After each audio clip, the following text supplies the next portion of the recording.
A lot of people think that racism can only exist if you are being overtly hateful to a person of color. But that's not the whole story, because how do you explain when racial inequality just keeps on existing? We're going to talk about the concept of systemic racism. Now, this is a concept defined in Professor Eduardo Bonilla Silva's book, Racism Without Racists. Are you done? That's racist. Now, in his book, Bonilla Silva argues something that makes people very uncomfortable. Racism is not just about bad people, it's about systems. You don't need racists for racism to function.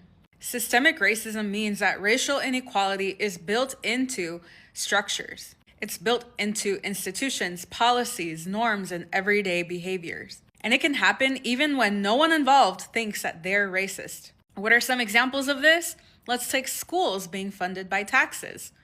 Sounds normal, right? But it creates extreme inequality, and yet no one bats an eye about whether this is a fair system or not. Another example is hiring someone who is a cultural fit. And they'll say, you're just not a cultural fit, but what they mean is, you're not white.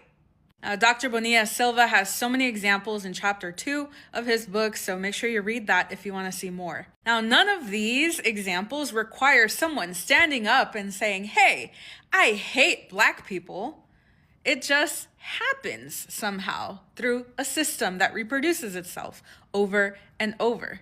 All that needs to happen for these systems to continue is business as usual. Now, Bonilla Silva calls that colorblind racism. The belief that race no longer matters, which ironically is what reproduces inequality. Now, here's the part that people miss. When they say, I don't see race, I treat everyone the same, or that's just how the system works.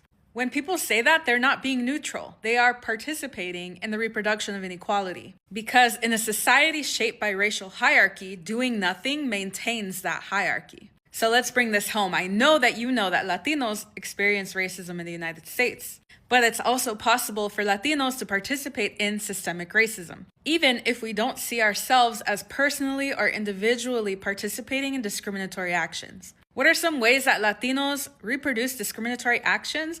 By saying, hey, we experience racism too, and putting your struggle above the struggle of others. By benefiting from proximity to whiteness and not recognizing it or ignoring it. By staying silent when discrimination based on racial hierarchies doesn't affect us. And by repeating colorblind ideologies that ignore the realities and the lived experiences of Afro-Latinos and Black Latinos and our Black neighbors. So anyway, Bonilla Silva's point is not that you're a bad person, it's that